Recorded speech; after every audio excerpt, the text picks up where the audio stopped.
Nike was down. The story which I'm going to share with you all today is the story of one of the greatest sports brand in the world. This brand is not just an inspiration for people like me and you, but also for inspirational visionary and marketing wizard like Steve Jobs. When Steve Jobs made his dramatic comeback to Apple in the year 1997 after being fired from 1985, reviving the company's products as well as the brand's image and reputation was one of Steve Jobs' primary focus. Early on, Apple was renowned for its innovative marketing strategies. Inspired by George Orwell's novel 1984, Apple produced one of the most well-known TV advertisements ever in 1984 for the Macintosh. In 1997, while addressing Apple's employees, Jobs mentioned that Apple as a brand has lost its focus and stands at bankruptcy because it failed to innovate. Well, if you would like to know the complete untold story of Apple, I would link it down below this video on the comment section as well as at the end of this video. So stay tuned. Now, in 1997, Apple's overall reputation had declined to an extent where it had lost all its faith and Apple needed to pull out something very magical and miraculous to bring back the brand advocacy and reputation on track. That's the time Apple came out with their famous, remarkable and legendary campaign called Think Different. This campaign restored the lost trust and laid a robust foundation to an extent where today Apple is almost a multi-trillion-dollar company. This Think Different campaign even today is considered as one of the greatest marketing campaigns ever. While researching about this campaign, I came across a video by Steve Jobs where he credits Nike as a source of his inspiration for the Think Different campaign. One of the greatest jobs of marketing that the universe has ever seen is Nike. Remember, Nike sells a commodity. They sell shoes. And yet when you think of Nike, you feel something different than a shoe company. In their ads, as you know, they don't ever talk about the product. They don't ever tell you about their air soles and why they're better than Reebok's air soles. What does Nike do in their advertising? They honor great athletes and they honor great athletics. That's who they are. That's what they are about. During this research, I tried to contemplate what exactly was Steve Jobs' thought process while he was designing this campaign. I then began to wonder what exactly was so unique about a business that sells shoes, which is a commodity, that it could have motivated a legend like Steve Jobs. This inspired me to make this video, and it would be the subject of today's episode, where you and me would try to decode the historic greatness of Nike with a spectacular and classic example which dates back around a decade. Now, before I start, I would request you to subscribe Alphause for business and brand stories, case studies and resources.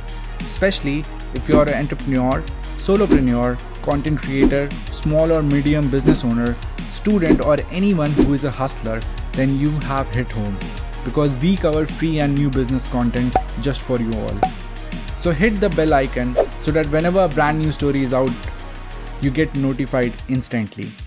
Now, this unique story is from the year 2012 Summer Olympics, where every sports brand were keen to sign as the title sponsor of the 2012 Olympics. Being the title sponsor of the Olympics had its own advantage, as the whole world would be watching them and there would be more eyeballs. And it will also surge the overall brand value as well as the recognition, which eventually would materialize in a lot of profit. So, the auction was held and Adidas spent a hefty $150 million and won the title sponsor in the auction, wherein Nike lost the opportunity to be the title sponsor to its arch rival in the Summer Olympics of 2012. And the first thought that might enter your minds whenever we hear a statistic like this is, what precisely is so unique about the title sponsor that Adidas would pay a hefty amount like $150 million to be associated with the name of Olympic? Well, historically, any brand which has been associated with a big sporting event or any event as such has gained more word of mouth, brand visibility and overall surge in brand recognition. And this eventually led to a more significant profit and sales.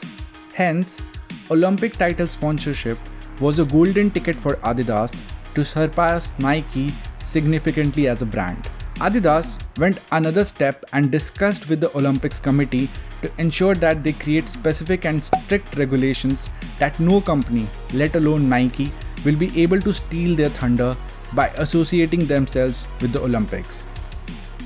In order to prevent any brand from being associated with the Olympics in any way, the Olympics committee issued a number of stringent rules and guidelines, which incidentally also included a list of phrases and words such as London Olympics, Olympics 2012, Summer Olympics, Ring Olympics, and many more. You get the idea. Hence, it was made theoretically impossible for any company to be associated and connected with the Olympics in any way that could and would have stole Adidas thunder as a brand. With all that put together, everyone speculated that Adidas is going to be viral, popular, and will be trending being the title sponsor of the Olympics. But guess what? When the final results were out, there was a major twist. It turned out that while Adidas had around 9,000 tweets linking Adidas to the Olympics, Nike had about 16,000 tweets which linked it to the Olympics. This was an increase of 56.25% for Nike. Well, that's not the end of story, but from the opening ceremony to the closing ceremony and during the entire duration of the Olympics, Nike attracted 57,000 followers to their social media profile, while Adidas added roughly and only 12,000 followers. That was an increase of 79% for Nike. The icing on the cake is that a study which was carried out in the US asking participants, who exactly do you think is the title sponsor of the Olympics? 21% of those respondents believed that Adidas was the Olympics title sponsor, but a staggering 37% of respondents said that Nike was the official sponsor. Well, what does this all imply? Millions of people believe that Nike was the Olympics official sponsor and not Adidas. Now, the interesting and curious question is, how on earth is even practically possible for a brand to obtain more buzz and attention than the actual title sponsor without being the Olympics title sponsor, without spending a hefty $150 million or even using the phrases, words and keywords to associate themselves with the Olympics? Well, that's where the Nike's legendary marketing tactic and strategy came into play. Nike as a brand realized that irrespective how stringent the rules and system are, there got to be loopholes, and Nike found 3 of them. The first loophole they discovered was that athletes were free to wear any shoes they liked, regardless of who the Olympics title sponsor was. Thus, Nike engaged 400 Olympians to serve as its brand ambassadors and merely requested that they put on the Nike shoes that they had been provided. And Nike entered the market with a unique type of footwear called Volt, giving out yellow-green shoes to players to wear during their matches and competitions. The brilliant choice of color was a perfect contrast to the tracks as well as running surface, and it popped out to the viewers. The second loophole which Nike discovered was in the clause that forbid Nike from featuring London of United Kingdom in their advertisements. Yet guess what? There are more than 25 other places in the world with the same name, London. Nike therefore filmed their commercials anywhere else besides London, UK. The London Hotel, the London Gym, Little London in Jamaica, the London Road, and all of these locations served as the backdrops for the ads and commercials. And quite cleverly, Nike managed to legally include the word London in all of its advertisements without breaking any clause and rules. Thirdly, and the most crucial and vital one, because this is where the sweet spot lies. Usually, if you have noticed carefully, all these Nike and Adidas advertisements generally showcases famous sportsmen, but during the Olympics of 2012, Nike or any other brand as such were prohibited to showcase or employ any Olympians for commercials and endorsement. So, when on one side, while Adidas was flaunting all these Olympians throughout their ads, commercial and brand endorsement, on the other, Nike made a decision to hire average teenagers to endorse their brand. Well, let me say that again. While Adidas employed Olympians, Nike employed common and average teenagers as their ambassadors. They leveraged this idea into a spectacular and masterpiece which quite literally broke the internet. And just to prove what I'm talking about, here is the ad and the commercial which Nike came up during the 2012 Olympics. There are no grand celebrations here. No speeches, no bright lights. But there are great athletes. Somehow we've come to believe that greatness is reserved for the chosen few, for the superstars. The truth is, greatness is for all of us. This is not about lowering expectations. It's about raising them for every last one of us. Because greatness is not in one special place. And it is not in one special person. Greatness is wherever somebody is trying to find it.